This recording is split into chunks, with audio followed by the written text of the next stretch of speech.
Hi, everyone. Hi, good evening. My name is Olivia Heffernan. I am the publicity director here at Or Books. Thank you so much for coming out tonight and kicking off our spring season of Or Books Live on Avenue C, Talking Alternatives. We started this program last year and had a series of really wonderful events around the books that we publish. We're a small but mighty publishing house actually located in the back of this bar here. Feel free to come check out our humble abode whenever. You can see some of the other titles we've published back there too. One of which is Gary's book, which is called Dispatches from the Diaspora. Gary is actually in town for a special event. He just won a special award in journalism, the Robert B. Silvers Award, and will be awarded it tomorrow night. So this event is partially in honor of that and of him and of the book, which we have for sale up at the front. Gary is not only an Or Books author, which might be his biggest claim to fame. He told me that he also swims with dolphins, which I thought doesn't sound as funny without a British accent, so I'm repeating it and it doesn't work the same way. In addition, he's a professor in the UK and an author of many other articles and books, and really a favorite of ours here at OR. Keeanga-Yamahtta Taylor is going to be in conversation with Gary. She is a professor at Princeton and the co-founder of Hammer and Hope, a digital magazine of Black politics and culture. She's also the author of Race for Profit, which was a finalist for the Pulitzer in history. And I'm going to welcome the two of them up. We hope we'll see you at future Or Books Live on Avenue C events. The next one will be in April, and you can see the schedule there. All right, thank you.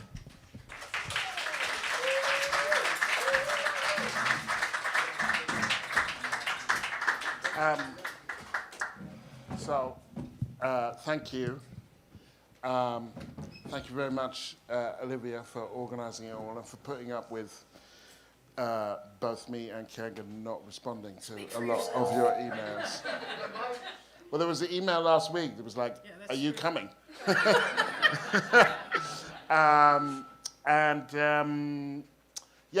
going to talk for about 20 minutes about the book. Then Keeanga and I are going to be in conversation and we'll open it out to the audience. And I want to start with something that I saw. It was either in the cab or I only arrived yesterday and I was up at 4 o'clock. So if I fall over in a small heap, just pretend nothing happened. Be very British. I will get up at some point. I saw this report about Ronald Reagan in conversation with Nixon, and he was referring to Africans as monkeys. Nixon was laughing. Then Nixon passes this joke on to somebody else, and you see this endemic racism at the very height of the American polity, and the degree to which, while what we're seeing now is different and new, it is not. Trump is a product of American racism. He didn't invent it, and the degree to which people have been able to kind of accommodate American racism within the polity, which has been, stretched to a point that is now kind of untenable, I think. And that one of the things I thought was interesting was that the people at Reagan's library, they said, well, if he said that, then it was wrong. And it's like, he fucking said it, it's on tape. But also, you know that in, 60 years' time, Trump's people were like, yeah, he fucking said that. Yeah, of course he said that. He said what he said. And that, in one sense, what we are seeing is the outside voice of American racism in politics coming out in a particular, like a hardy virus that we have yet to find the the most effective antidote for. So, and that really is a place to start with why I bothered to do this. This book is a collection of my work from 1994 to, which is when I started in journalism, to 2020. And it's called From Nelson Mandela to Black Lives Matter, because that really does bookend my career. I started in 1994 at The Guardian with a contract. The Guardian was caught in a classic liberal dilemma in the run-up to the South African elections, which is that they needed somebody young, black, and cheap to send to South Africa to get stories that white journalists couldn't get in townships and elsewhere. And they were smart enough to know that, but not smart enough to have actually employed black journalists that they wanted to send, or kind of black journalists, really. And the extent to which that they were wise enough to know that is that I was the only black journalist from Britain, Europe, I would imagine, who did anything in the 1994 South African Mandela campaign. In January 2020, I left The Guardian to become an academic. In May 2020, George Floyd was murdered. And so the work in the book is from Nelson Mandela to Black Lives Matter. That really does basically span my career. Now, it starts with not the first piece I ever wrote for The Guardian, but the piece that got me my job, which was covering the following Mandela around in 1994. And I was, I had my 25th birthday in Johannesburg. And I couldn't drive. And this was, in Britain, not such a big deal, really. But in South Africa it was. So I had to catch lifts from different people.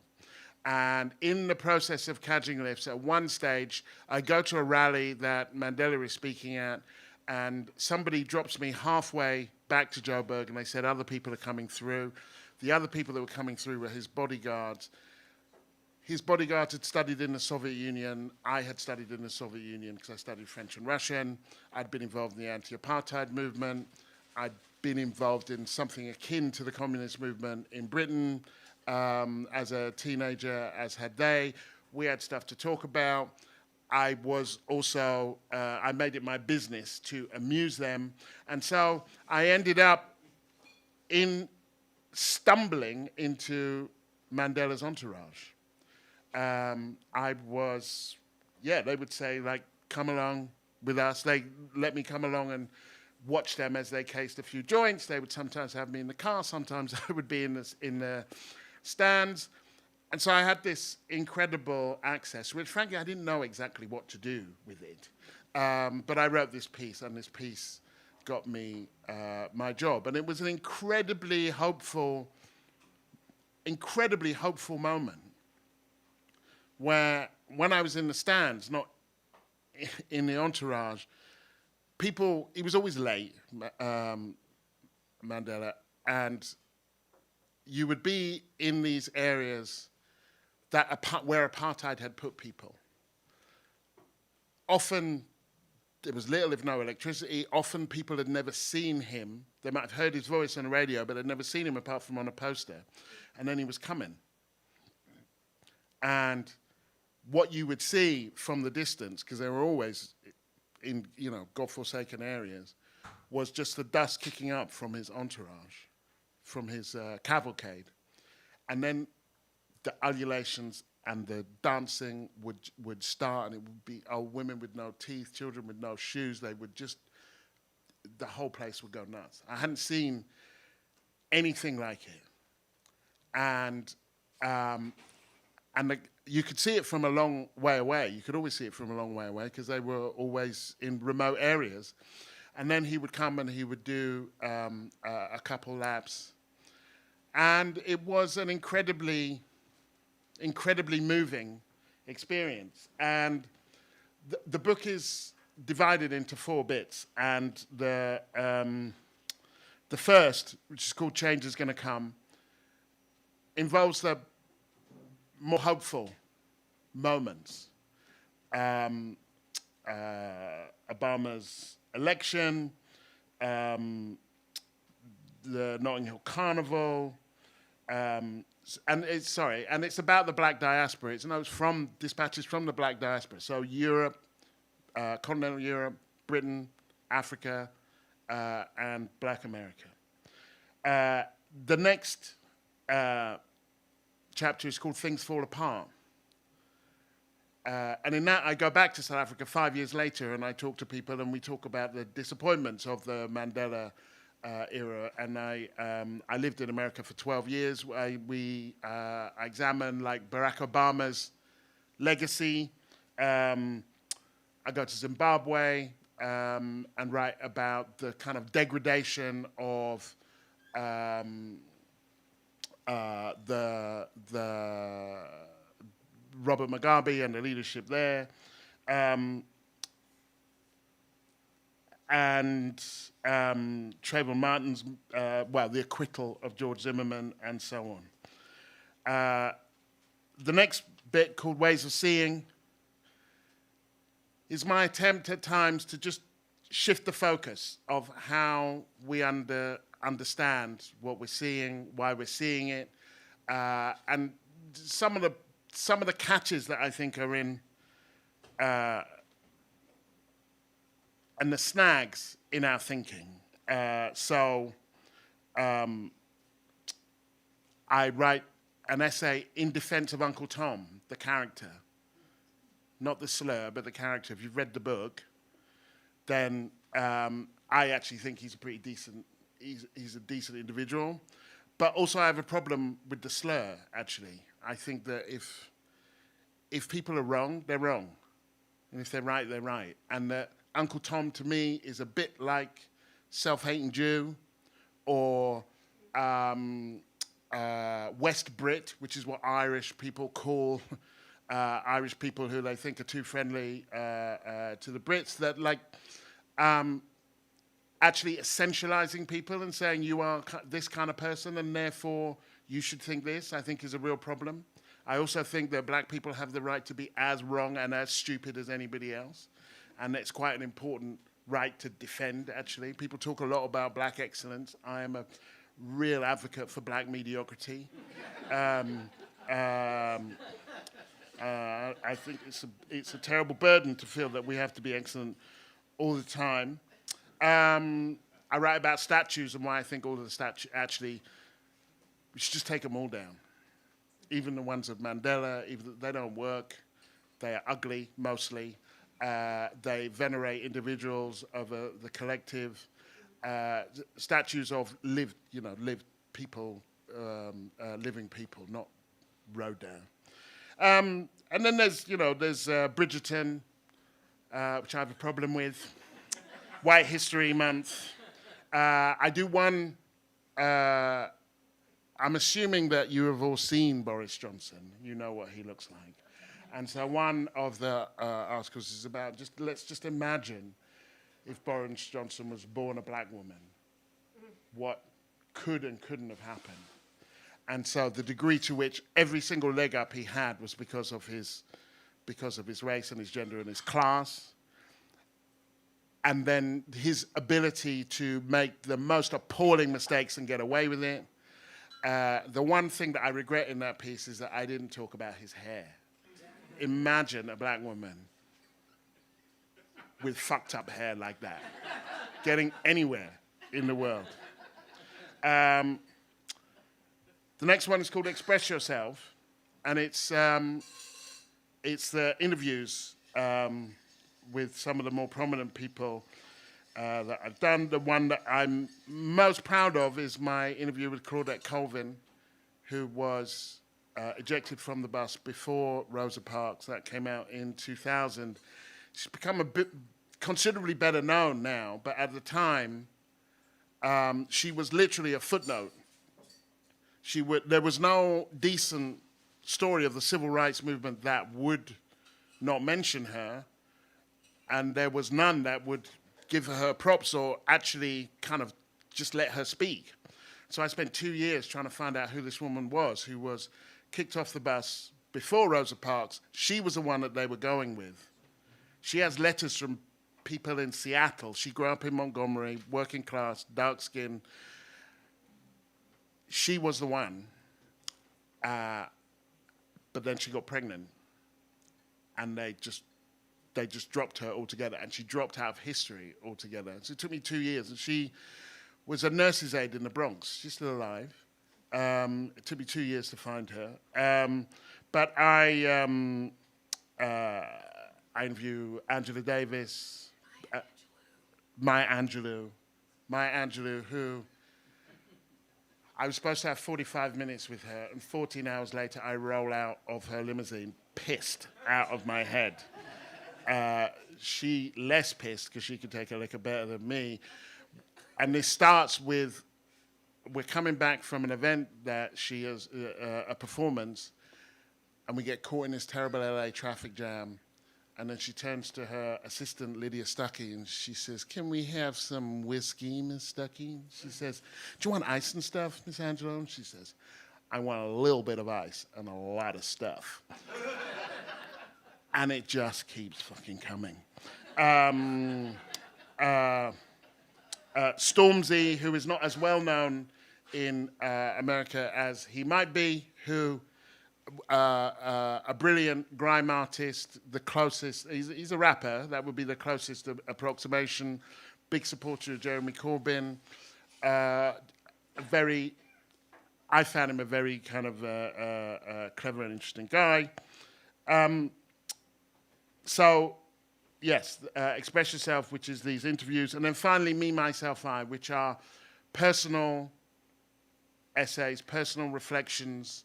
And I'm going to read very quickly because it will move on to what we're going to do from one of them, which is the last article that I did, last column that I did for The Guardian as an employee here. This was me signing off. And it's worth knowing it comes just a month after Boris Johnson's elected in a landslide, and everybody blames Corbyn for everything. When I was a child, my mum used to put on the song Young, Gifted and Black by Bob and Marcia, put my feet on hers, and then dance us both around the living room. They're playing our song, should say. It was the early 70s. She was barely 30, and I was the youngest of 3 children she was raising alone. Struggling to believe there was a viable future for her children in a country where racism was on the rise and the economy was in the tank, she considered returning to Barbados. But unable to do so, instead we danced around the living room, singing ourselves up, imagining a world in which we would thrive, for which we had no evidence, though we did have great expectations. Much of the politics that's informed my writing in this column came from my mum. It's partly rooted in her experience. She came to Britain just a month after the Commonwealth Immigrants Act was passed, which was a piece of racist legislation. She came because the Health Minister, Enoch Powell, in Britain had embarked on a colossal program of NHS restructuring that required more nurses. As such, she was living proof of the immigrants that the British economy needs, but its political culture is too toxic to embrace. For her, sex, race, and class were not abstract identities, but forces that converged to keep her wages low and her life stressful. But my politics is also rooted in what she made of those experiences. She was an anti-colonialist and an anti-racist, an internationalist and a humanist who would never have used any of those words to describe herself. Race conscious as she was, most of her community activism took place in the working class white community where we lived. They were her people too. She made me stay up and watch the Holocaust miniseries, which completely freaked me out, when I was 10, and took me to watch Gandhi, which was way too long, when I was 13. And both times she told me, "This is your story too." She believed the world she wanted to create was never going to come to her, so she would have to bring the fight to it. I saw her confront the local fascist candidate, the police, and her union, to name but a few. Even in her sudden and untimely death, there were valuable lessons. That life is too short to waste time on people you don't care about, but long enough to make a difference if you want to. She was 44, I was 19. So she never got to read my columns. So my presence in The Guardian would have been, I think, as unlikely to her as anything else she hoped I might achieve as a child. I sign off from this column at a dispiriting time with racism, cynicism, and intolerance on the rise, wages stagnant, and faith that progressive change is possible declining. That sound familiar? Even as resistance grows, things look bleak. The propensity to despair is strong, but should not be indulged. Sing yourself up. Imagine a world in which you might thrive, for which there is no evidence, and then fight for it. Thank you.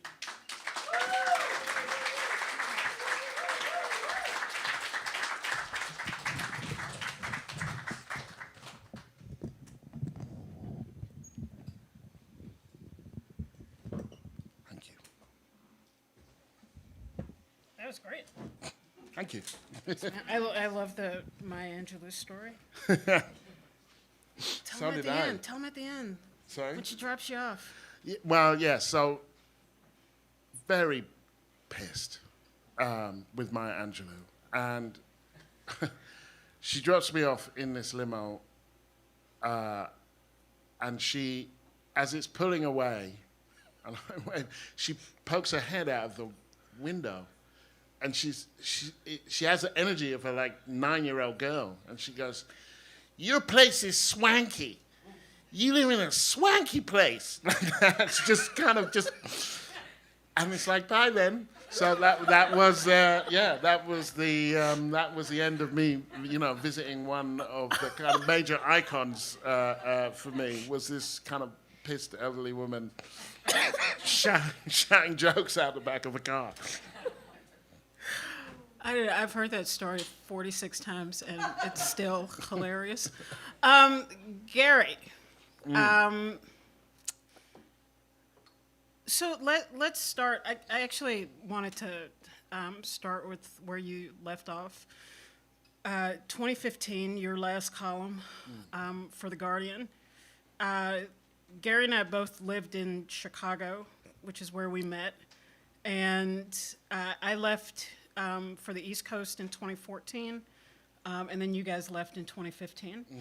And so 10 years later, basically,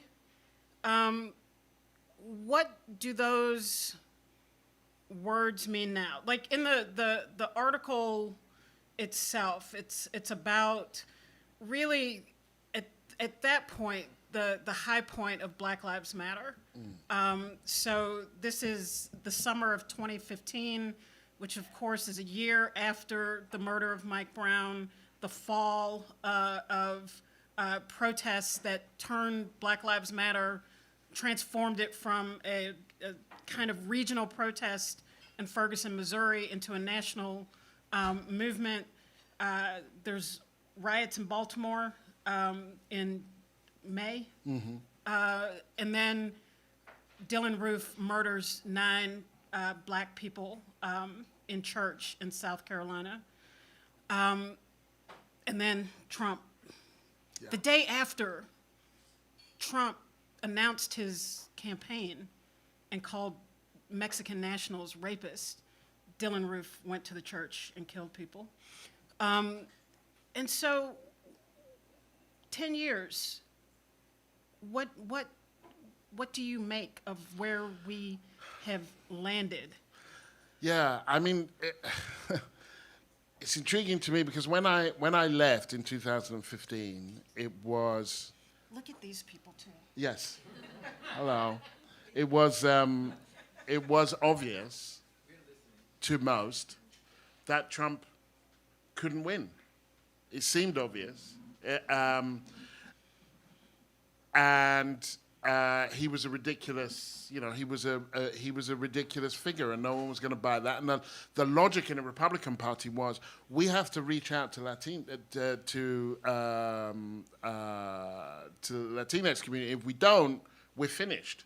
That was the logic, and but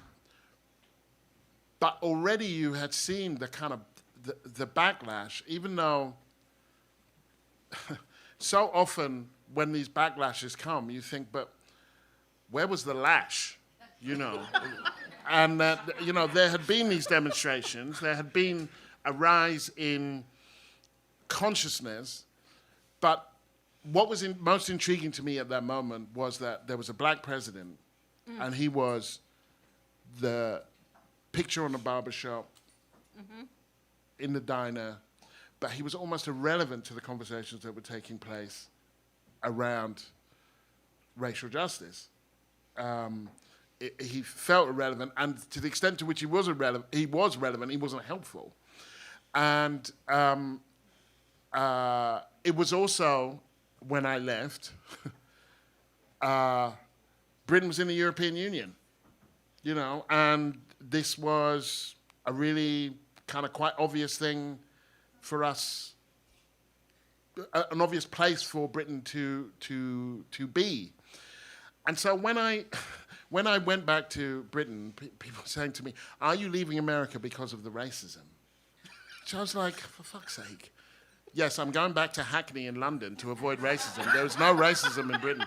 And that delusional notion that so many Europeans have, and there is an essay about that in the book, that racism is a kind of artisanal American product that you can't get anywhere else, like Parmesan or champagne. It kind of comes from this place. And that, so I go back to Britain and people are like, well, yeah, you know, I bet you're glad to be here because it's so bad being black there. And then Brexit happened, and then people said, oh, you know, it must be awful to be back now. And then Trump got elected, and then they went back to like, oh, it must be really, and it's like, look, these are two racist countries at war with themselves and the rest of the world. Like, this is not a journey between one nice place and another place. But the things that we are seeing now, you could see the seeds of them, you could sense the seeds of them, but they weren't, it wasn't evident how far they would go. And there was an assumption that there were checks and balances would not be quite the right term, but yes, that there would be, that there was there's some guardrails. And also, when it came to the black diaspora that we were building, particularly here, because Black Lives Matter didn't really come into force in Europe until 2020, that a resistance was building. And how I see those 10 years is that actually on both sides of the Atlantic, in different ways, a significant amount of political space was cleared by the left, by anti-racists, but they cleared space, but didn't build on it.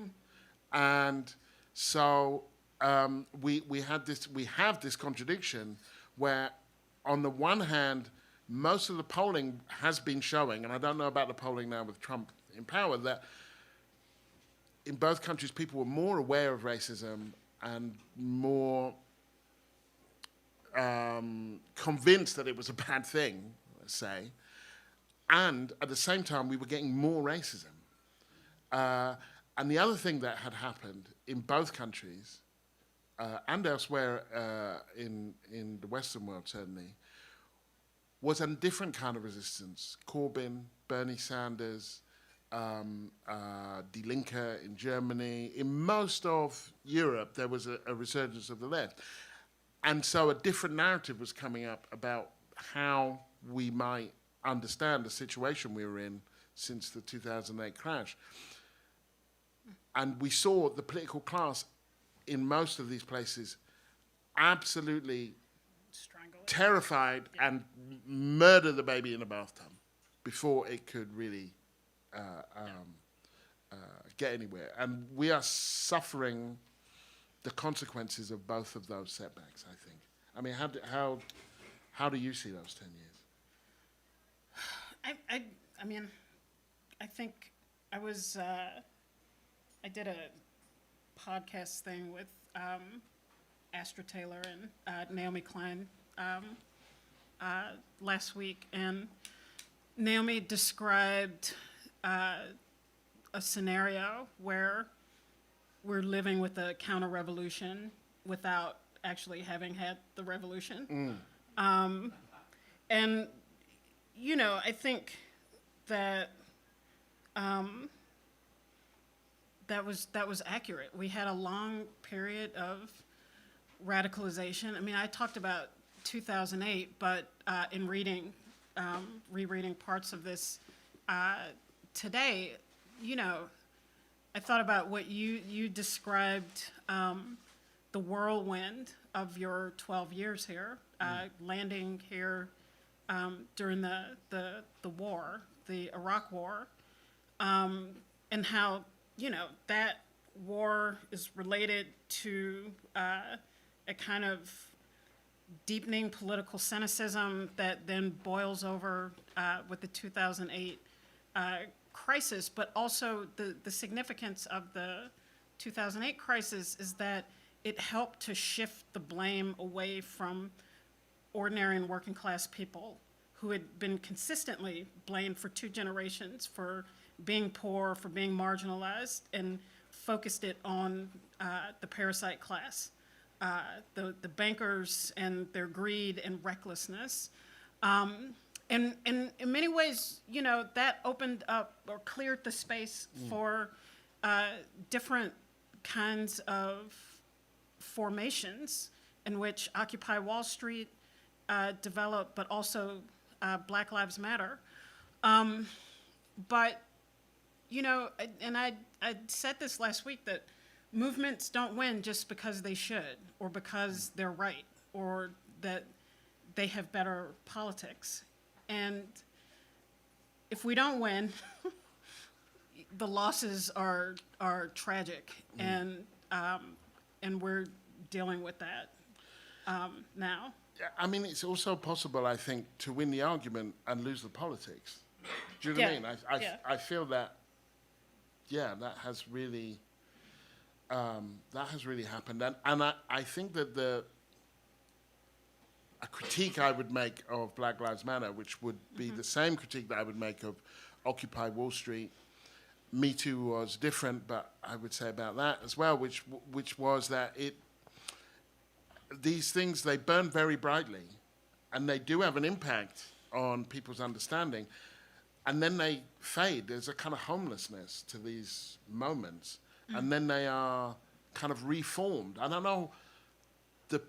There would be a high percentage of people who were involved in Black Lives Matter who weren't involved in Occupy Wall Street, but there would be a high proportion of people who were involved in Occupy Wall Street who were involved in Black Lives Matter. And so we keep moving from thing to thing, but never actually establishing a kind of a base for any of them, or them actually kind of synergizing into kind of one thing. So my guess is that there will, sooner or later, God, I hope sooner, a significant anti-Trump movement will emerge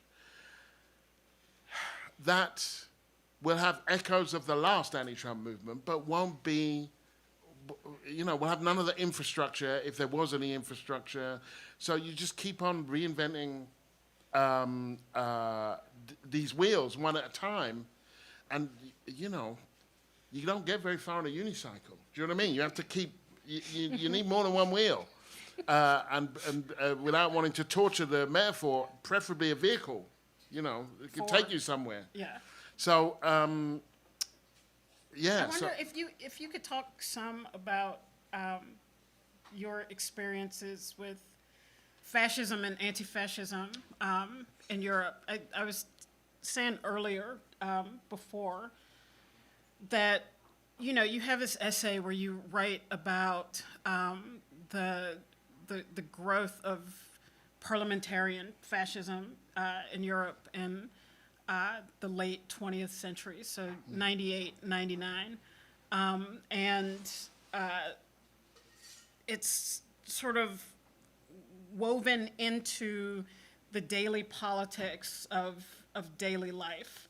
And I think, the antics over the last 4, 5, 6 weeks of this new Trump administration has prompted discussions in the U.S., this fascism, authoritarianism, what do you derive from your experiences with fascism in Europe to make sense of what is happening here right now? Yeah.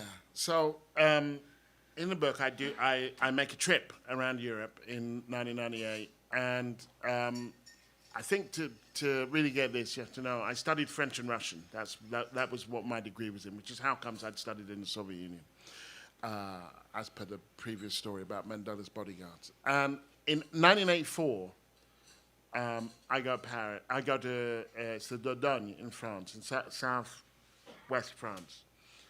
I'm 15, and it's the kind of the back end of a school exchange. We've done a school exchange, and then my partner says, "Come over in summer if you want to come over." Or actually, another kid says, "Come over in the summer if you want to come over in the summer." Someone that I'd got to know when I was there.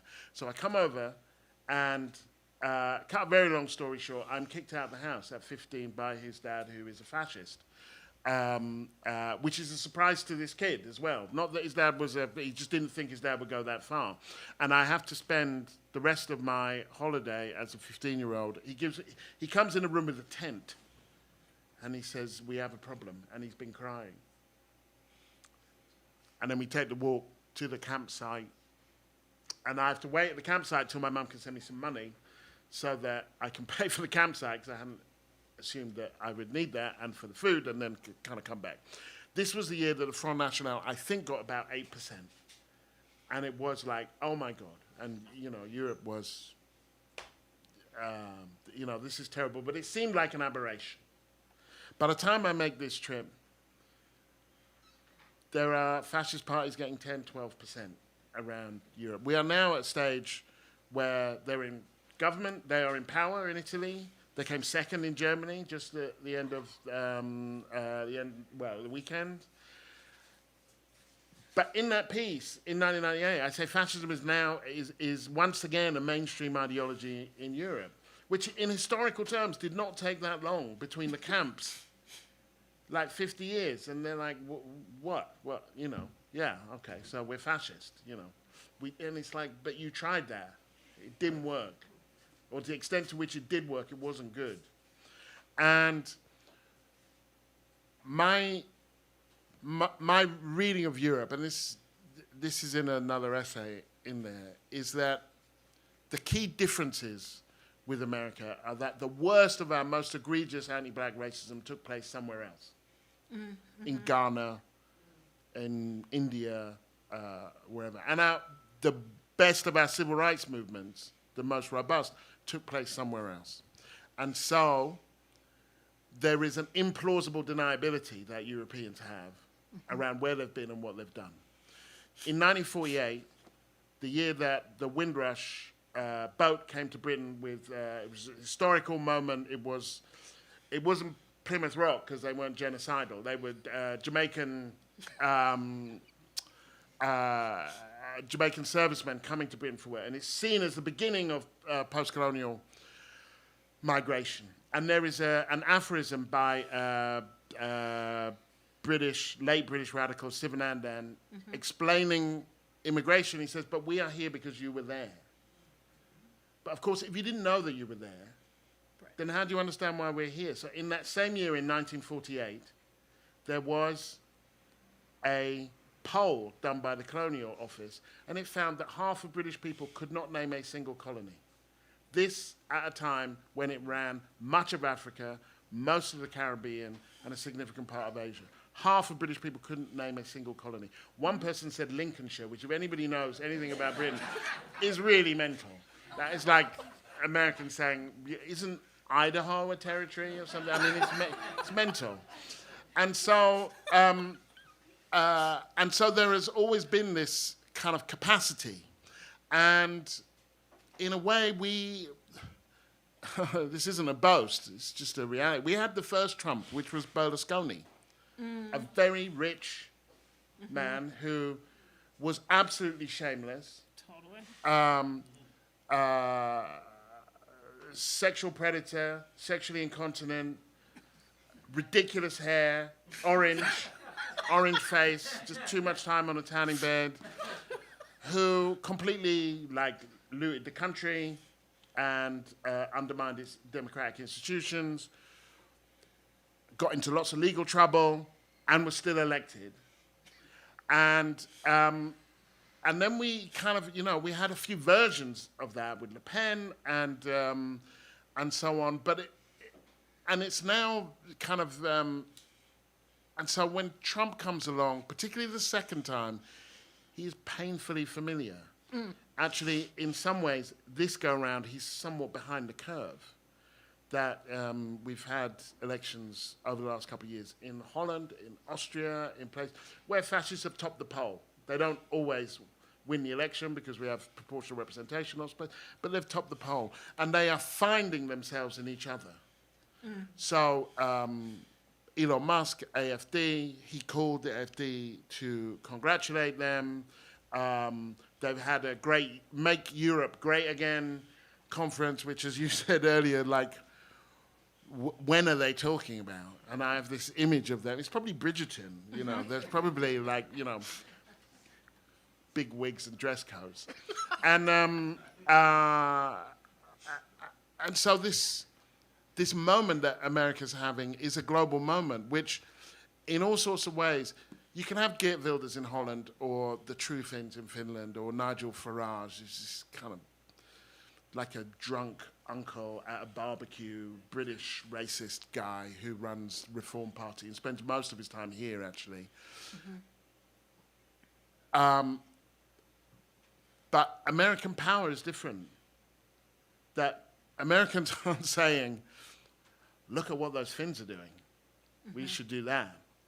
But the victory and Trump's victory and the way that it is being parlayed is absolutely emboldening the right, the far right in Europe. They don't speak exactly the same language. And there was an interesting moment this week where Bannon's Sieg Heil was too much for the French Front National. I didn't know there was such a thing as too much for the French Front National. But there was a guy who was supposed to come to CPAC, and he was like, well, I can't do that now.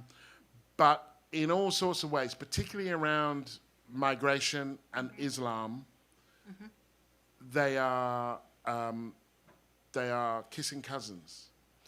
And it makes it, what's happening in America makes it terrifying because it caffeinates what's happening in Europe.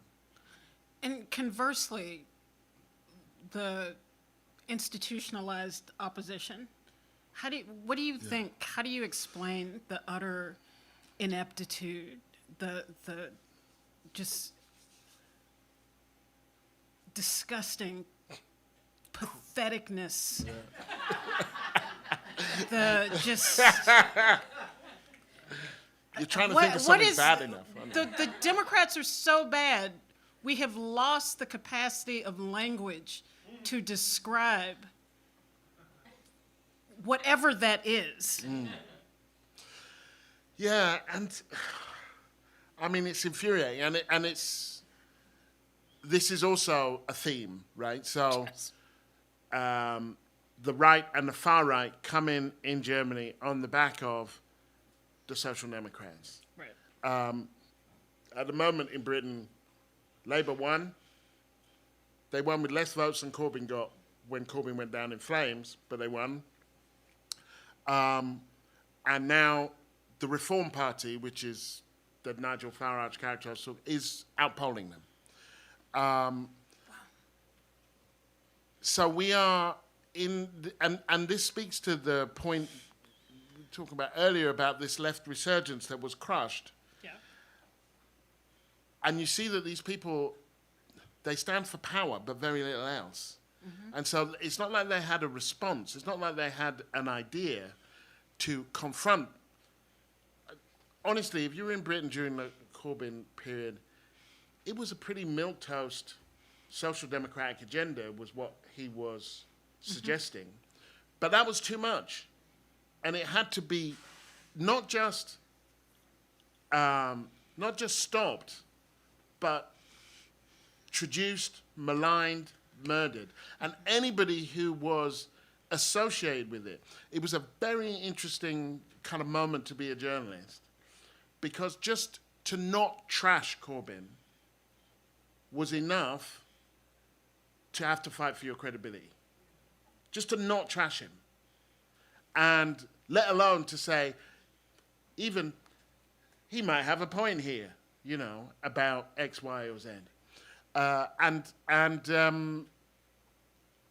so they kill these things. Similarly with Bernie, I always wonder how the American polity and the political class and the media class would have responded if Bernie had won in 2020 and then January the 6th had happened. And told the courts to fuck off and, Yeah. Fired all the generals. Well, if he'd done that would have been the end of it. But I guess akin to that, if he had won and then January the 6th had happened, I think the political class and the media class would have been like, well, Free speech. yeah, it's kind of what happens. They're extremists, he's an extremist. And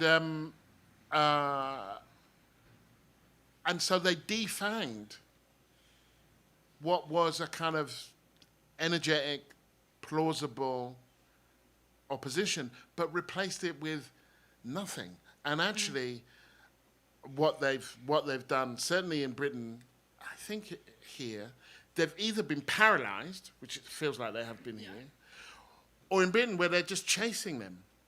So they're saying, look, we are so much better at being xenophobic than you. We and we can, and they frame it in managerial terms, but then,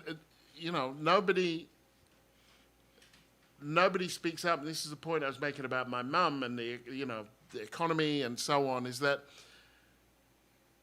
they don't seriously want immigrants to stop coming, these leaders, because they understand that the economy is absolutely dependent on them, that the National Health Service would collapse, that care homes would collapse, that there's a range of things but they want to change the terms of the people coming, make sure they're scared, get rid of their rights, and then frame that in a kind of in a racist way to satisfy their base.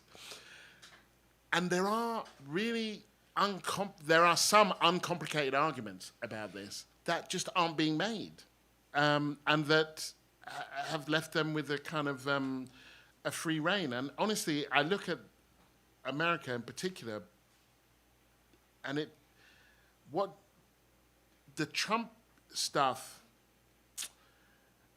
predictable is not quite the right word, but he's not doing anything. I thought, oh my God, I don't believe that. Whereas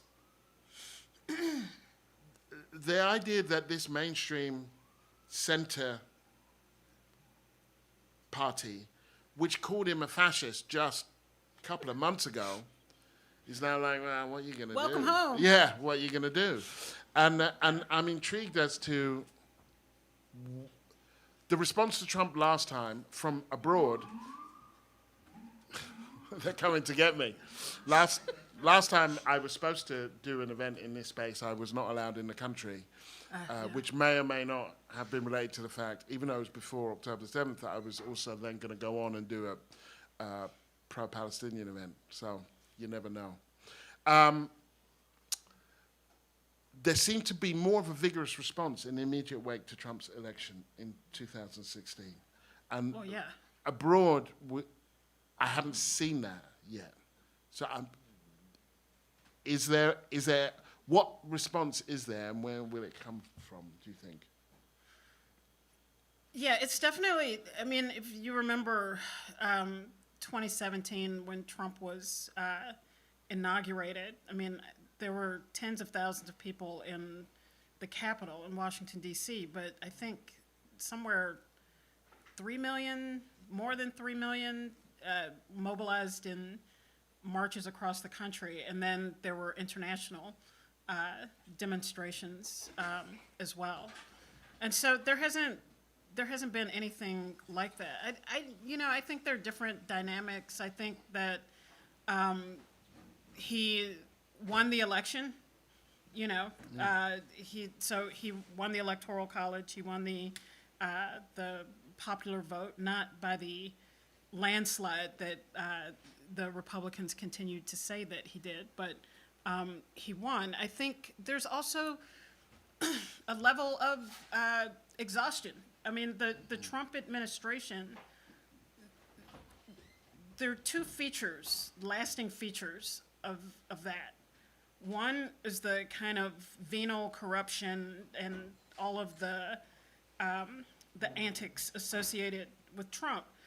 But the other thing was protest. There were more demonstrations and protests during the Trump administration than I think any other period in American history. And we know that the 2020 protests, according to the New York Times and others, that these were the largest demonstrations in American history, with millions upon millions of people in big cities, small towns, all across the U.S. And so, I think if you protest vigorously and you protest historically and nothing changes, it's kind of hard to just gin that machine up again without there being any particular political direction or objective. And I think some of that has to do with understanding what happened to those protests and the way that they were easily absorbed into the Democratic Party, the presidential election, Joe Biden in 2020, the Georgia Senate races, and really the kind of devil's bargain that you go home and we'll kind of solve these issues. And Biden, the Biden administration couldn't deliver that. Of course they did things. It's not true that nothing,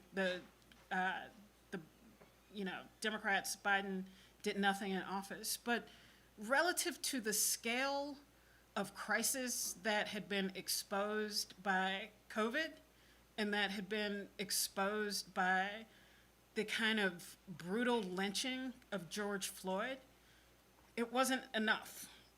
And I think that's kind of where we've been left of what do we do that's effective and not just protests for the sake of protest, but what do we do that's effective? And I don't think that means that demonstrations and protests aren't effective. They are. But there has to be a different political objective than just, we got to get to the midterms, and then we got to get to 2028. There has to be something other than that. Yeah, I mean, I'm struggling at the moment with the issue of, say, in Britain, Labour, which some people are saying that they're no different to the Tories and they are like, that nothing has happened or that, which is not true, I think. And to separate what our problem is, what our main problem is, electorally, really, or in power, which would be kind of the Trumps of this world, or the Reform and Nigel Farage, and the obstacle, which I feel like all of that energy that was poured into Labour under Corbyn, where did it go? What was that worth? And so and one of the things that's been interesting to me, and it's a bit of a work in progress, but the French left were incredibly skillful at a non-sectarian intervention that really thwarted. I love to see fascists cry. And after the French election, they were in tears. They were in tears because they thought they were going to win. And thanks to the French left, which said, we will, if there is someone who's not a fascist now, we will stand down. And the way that French elections work, it makes it easier because everyone can stand at first, and then you have to get, I think, 12.5% in order to stand in the second round, and it's the person who wins in the second round. So he said, look, everybody stand, if you want to stand, but then get out of the way for the person who can be the fascist. And that was the left's idea, and the centre under Macron were deeply resistant, and they weren't going to do it. And in the end, it was like, look, it's going to be on you then. And so they came in behind it. And the French left did so much better. So then, of course, they were frozen out of the government, which is now failing. Differently, but interestingly, in the German elections, and I don't know how much of this reached here, but the Die Linke, the left party, did quite well. They doubled their vote. All the women. Sorry? They got the women vote. And that came, their fortunes changed when a woman, I think her name is Heidi Reigenecht, she made this speech in Parliament, and she called it out. She called them out, and she said, look, this is on you. And the fascism that's coming is on you. And she was talking about the centre-right party. There was a norm in Germany that you didn't pass a law if you could only pass it with far-right votes. And they breached that to pass this anti-immigration law, which they could only pass with AfD votes. And she ripped them a new one. And she ends the speech by saying, to the barricades. And you can watch it on YouTube. And frankly, you don't even have to understand German to get it. Because she, you know, she's fucking going for it. And they, I think their slogan was something like, others want to manage, we want to change things. Or others want to govern, but we want to change things. Yes. And it hit a note. And we don't want to, I would not want to over-egg that pudding. They went from 4% to 8% or something. But that's 8% supporting a solid anti-fascist left agenda. And that's 4 to 8 in about 3 weeks. And it turns on that speech. So, which says to me in both cases, most people don't want this. Right. But in the absence of an alternative, and here is where Europe is interestingly different, Britain being more like America actually, but the rest of Europe, is that in America and Britain, the voter turnout was low, and it was mostly about people not showing up. Right. In Europe, the voter turnout has been higher than usual in most places, including Germany and also France. And that is partly about right-wing people showing up who don't show up before, but it's also about left-wing people showing up who didn't show up before, particularly the young. So there's hope, and the hope is in some ways in the most obvious place, which is resistance. That if you can mount a viable resistance and a principled resistance, and quite importantly, a non-sectarian. That was, to me, one of the lessons of France. There was a great quote when Le Pen in 2002, when he reached the second round of the presidential election, and there was a guy, he was a communist, who was going to vote for Jacques Chirac, who was a right-winger. And he said, when your house is on fire, you don't care if it's dirty water to put it out. And we want to separate that from the lesser of two evils. But if there was ever a time for coalition building and non-sectarian politics, it's now. Because whatever differences there may be in this room on the left, they are nowhere near the differences. Look at what these people are fucking doing. And interestingly, I think, the centre-left did not deliver. I mean, they delivered some here. They're delivering fucking nothing in Britain at the moment. But these people aren't going to deliver either. It's not going to be that long before people realize that changing the pronouns on government emails is not going to reduce the price of eggs if that is why they vote for Trump. That their lives, you can make black people, you can make the lives of black people, of immigrants, worse if you want, but it's not going to make your life better. And this man is not going to deliver for a significant section of his base. So then there is a fight for the story about why he doesn't deliver. Like, there's only so often you can blame DEI for everything. And we have to be ready, both with a response and organization sounds too formal, but with an infrastructure that can say, look, here are some answers and here are some ways. Right.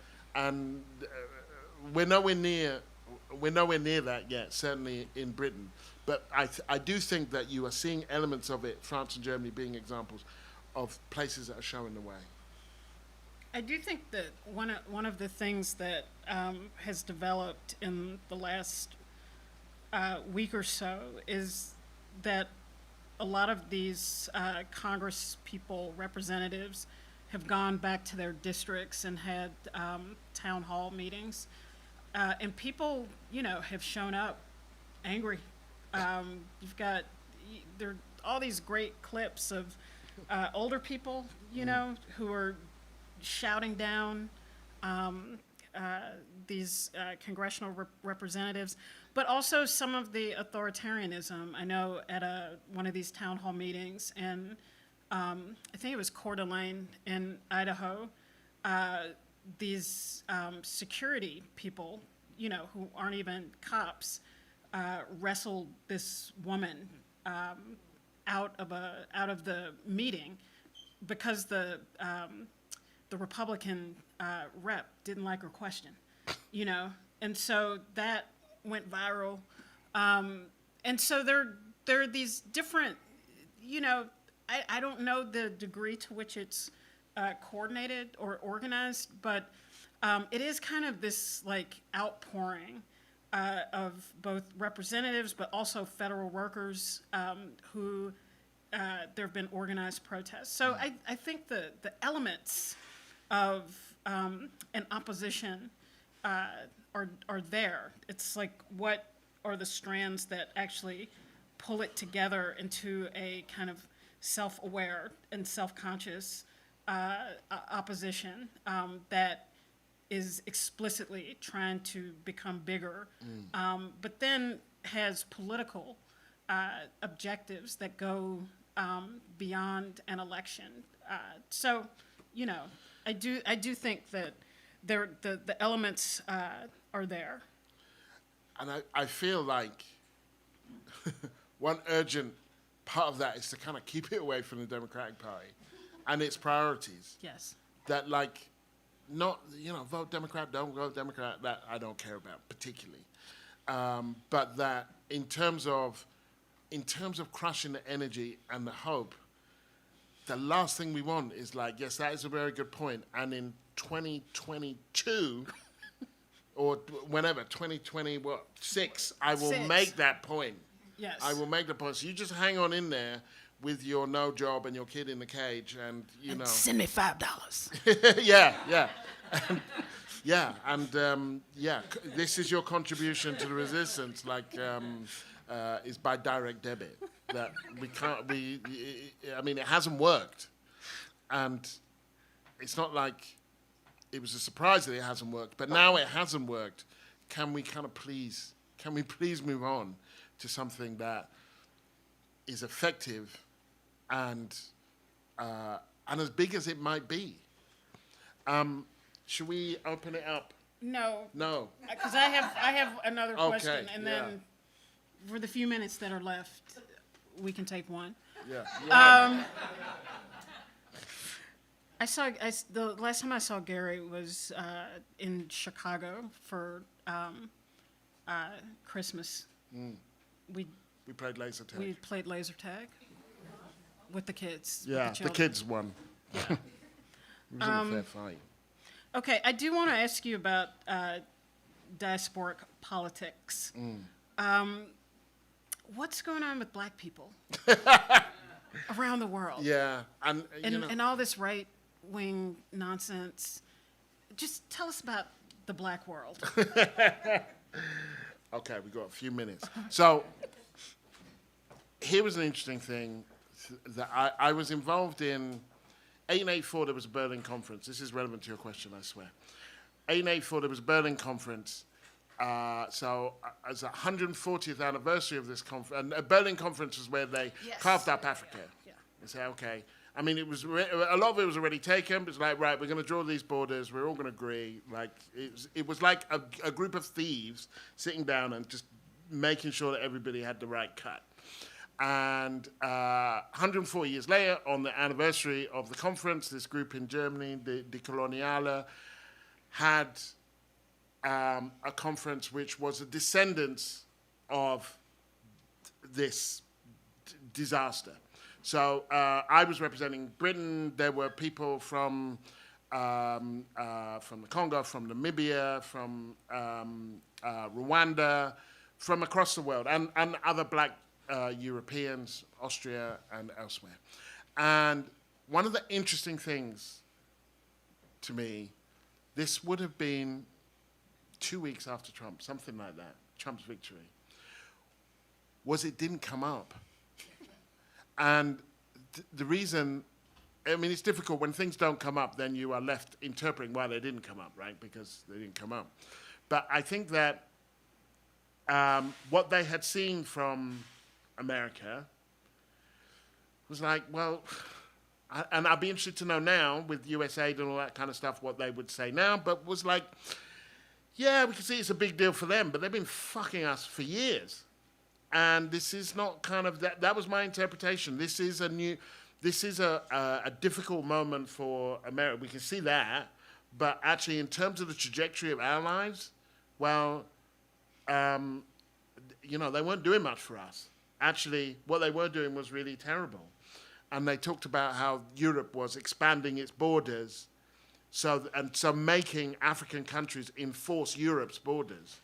So giving African countries money, which they need, and saying, but for that, you have to make sure that people don't leave here and come to our place. In any case, it kind of, and that was intriguing to me. First of all, it didn't come up. And any other conversation that I was having in Britain or elsewhere, particularly with white people, it was coming up. And in the same way that, though, that Obama's election did ripple through the diaspora, so this moment, I think, is rippling through certainly the minorities in the West diaspora, that they can feel the chill. And actually, they've been feeling the chill for a while. And so where it would have been most likely to have come up would have been among the black Europeans, as opposed to the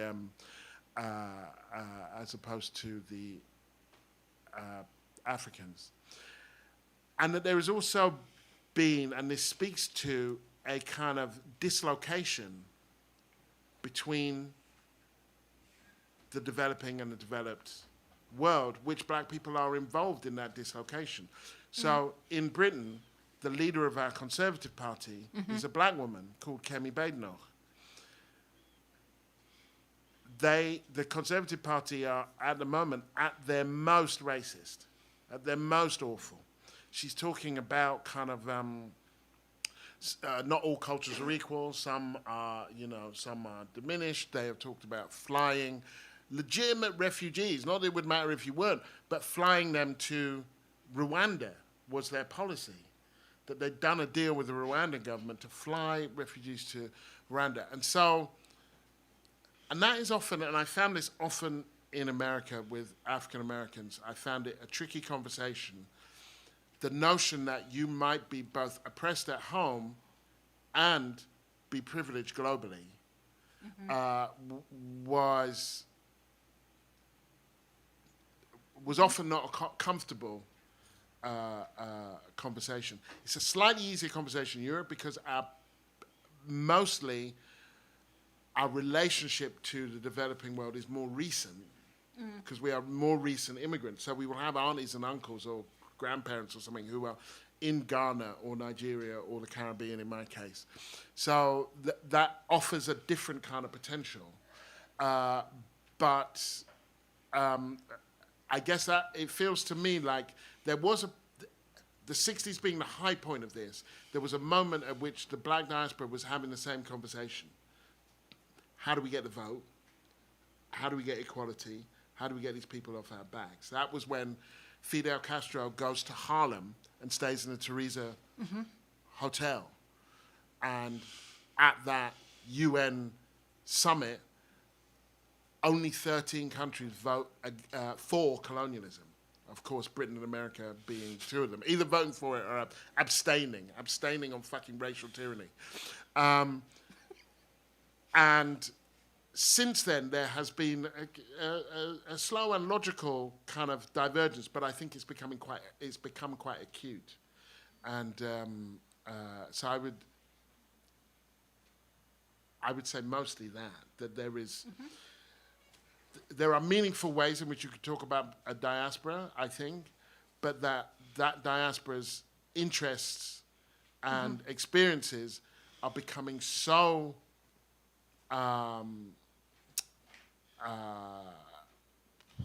the cleavages in those experiences are becoming so broad that they are becoming difficult to kind of reconcile. That's good. Okay. We have time for a couple of questions. Comments? Yep. The speaker, thank you for, I'm a Vietnam exile in London. I've just relived all of this up to my friendship with Jeremy. And it was not like Saunders, actually. His brother was over there and they were talking to each other. But I mean, nobody in this room can possibly imagine how different the politics of Jeremy Corbyn was than anything I've ever seen before. I wanted to ask you, I've come back after 50 years and people ask me what's happened here. Before I left, black folks in this country have been so tyrannized, so terrorized, that they were very heavily equipped with disguises and defenses. And I've come back here and I find that something has happened in the interim. And I wonder if you've ever thought of, been able to locate at what point that complete tyrannical, terrorizing thing coming back to the slave states was actually lifted to the point suddenly, I mean, Pushkin, the famous writer of Russia, is partly black, largely black. But I mean, I've come back and I've found Pushkins all over the place in this country. Black people have come out. I mean, there's been some lifting of the load. I feel that. I mean, I'm older than you are. I left in '67 during the Tet Offensive. I mean, can you locate a moment where things changed? It wasn't just Obama. I mean, there must have been something more complex that was going on in this country. Is there an answer to that question? I don't know, but if there is, Keeanga may have it. See how I did that? I would just say the obvious answer is the movements of the 60s, both, destroyed fear that had been rooted in legal racism, and then through the insurgency in American cities. I think there were 225 uprisings in American cities from 1963 in Birmingham, Alabama, through the kind of high point of '68. But Elizabeth Hinton wrote a book about black rebellions in this period a couple of years ago, and really wrote about how there were hundreds, more, thousands of, maybe a couple of thousand more uprisings in smaller cities through 1971. And so, the rabbit got the gun. And the fear transferred. But that accompanied lots of different social dynamics. But I do think that that was part of the power of the civil rights movement itself, was the collapse of that fear that mostly came through students and young people. And then the rebellions during that period shattered it completely. And I would guess tangential but relevant to your question, and this was one of the challenges that I had writing from this country over the 12 years about racial stuff, was the degree to which America does such a brilliant job of marketing itself, even to the extent that when it's something awful, like segregation, and then there's a demonstration against segregation and there's civil rights, they say, see how brilliant we are? We had a civil rights movement, and that is our genius, that we keep. It's like the Brits, when the Brits say, yeah, but we abolished slavery. It's like, we only fucking abolished it because you did it. like it's mental. But that is the place that British people go to when you talk about slavery. It's like, yeah, but and we were the ones who abolished it. It's like, and so constantly having to explain, look, this was a slave state for several hundred years. It was an apartheid state for 100 years, and non-racial democracy is really new. So in a sense, all of this rollback stuff is rolling back to a norm. And America has been more like this than not like this for its life. But it does a very, very powerful job of selling itself to its own people, including the people that it is raping and murdering at the time, that you are part of a genius project. This is, and... That was the utility of Obama. Yeah. My story could only happen here, in this racist hellhole that enslaved, and colonized people. Only could I rise to become the president. This is the greatest country in the history of the world. Yeah. Could I just add, having written about the right, about talking about resistance in this country, I think we're going to have a military coup, and I don't care who in this room reports me for saying that. 2 days ago, in the Times, it didn't get into the paper Times, somebody in the military establishment said, we have a rogue president. That's the first warning. Somebody in the military establishment is already giving warnings. I don't think the DOJ can handle this thing. It's too large. Resistance isn't enough. Did you see the Army's chorus at the governor's ball? I didn't. They're singing, what song was this? Yeah, The People Are Rising, Oh, right. as they circled the elites. Wow. Yeah, that was pretty dramatic. Astra will be our final crescendo question. Make it good. Thank you so much. It was really great hearing you read and moving hearing you read from your book. When you were telling the story about being in South Africa, I was thinking about the South Africans who are now here and part of this administration. I just was wondering your thoughts. Well, I mean, once again, first of all, in terms of diaspora, there's a pretty good book to be written about the white diaspora, frankly. And the kind of the links that they are making with each other, Yes. right through to the Afrikaners, right? Because Trump has talked about, like, these poor Afrikaners getting a rough deal. And there would be a place that incredibly managed to reimagine itself almost in real time and say, I was going quite a lot between 94 and 2004, 94 and 2000. The ink was barely dry on, Mandela's presidential decrees before white people were saying, like, well, this affirmative action is really unfair.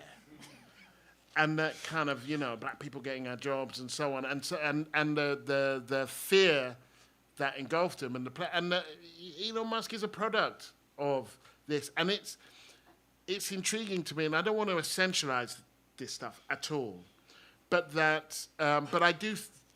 There is a relevance to it, I think, because it speaks to the way that they behave. That they are. It's not foreigners they hate; it's poor people. And, Trump married a foreigner. Farage married a foreigner. She got rid of him. Elon Musk foreigners are fine. Foreigners are fine. If they're coming with money, that's fine. And that's been true in Britain too. That, like, they are fine with capital moving around and capitalists moving around. They are not fine with people moving around, unless they are kind of, supremely controlled. So to have this white South African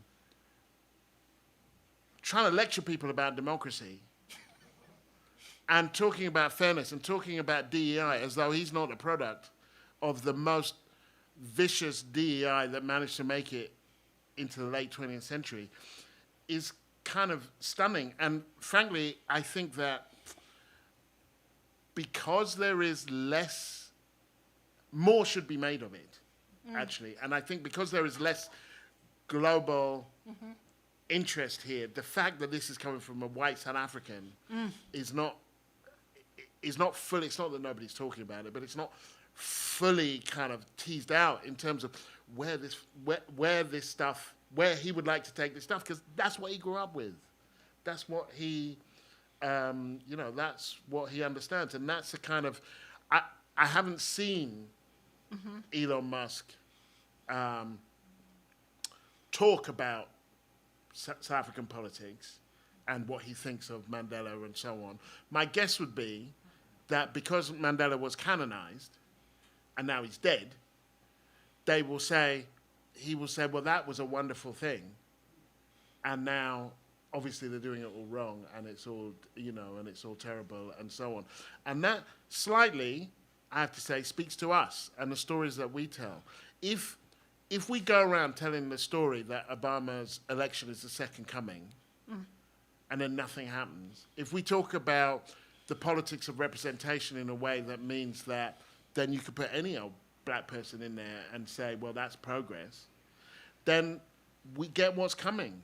And in these moments, our critique has to be sharp in terms, and it can be sharp and generous. You can talk about the symbolic value of Obama's presidency and then talk about the substantial value of it and that they're not the same things. It's possible to engage with these moments without completely dismissing them.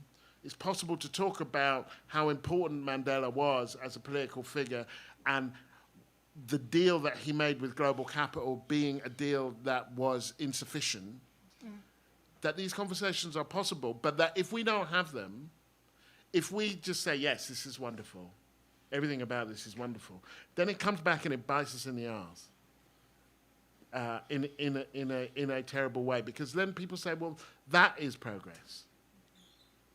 I remember, and I don't think it's in here, but my son was born the weekend that Obama was elected. It was announced that he would stand, and people kept saying, this is going to be really good for your son. And I kept saying, why? And it wasn't, I was living here at the time, and this was not what I was supposed to say. And, so that, would it be great if Condoleezza Rice was president? No, of course not. Okay, so it's not then just having a black president. Is he going to limit his chances of going to jail or being shot? Is he going to improve his chances of going to university or getting a good job? Because if he's not, I can see what he does for Obama, but I can't see what he does for my son. And this was not, it was not haram. It was not like I couldn't say it, but it was not to be said in that moment. It was like, get with the fucking program and dance. This is a wonderful moment. And we pay the price for that. We pay the price for that. And I don't know what Elon Musk would say about Mandela, but that would be my guess. And our understanding of what actually happened there and what we won and what we didn't win, I don't think we were sharp enough in that moment to now just come out with a critique of Elon Musk that everyone say, well, yeah, no, I can see that now. Dispatches from the diaspora. Carry on. Thank you so much. That was great. Oh, that was sloppy. They are selling books at the back, I think. Is that right? Over there. And Are you signing them? if you, catch me. I'm not going to sit there and sign them because that will get in the way of my alcohol. So, find I'll me. be drinking at the bar. Thank you. That was fantastic. Hot mic.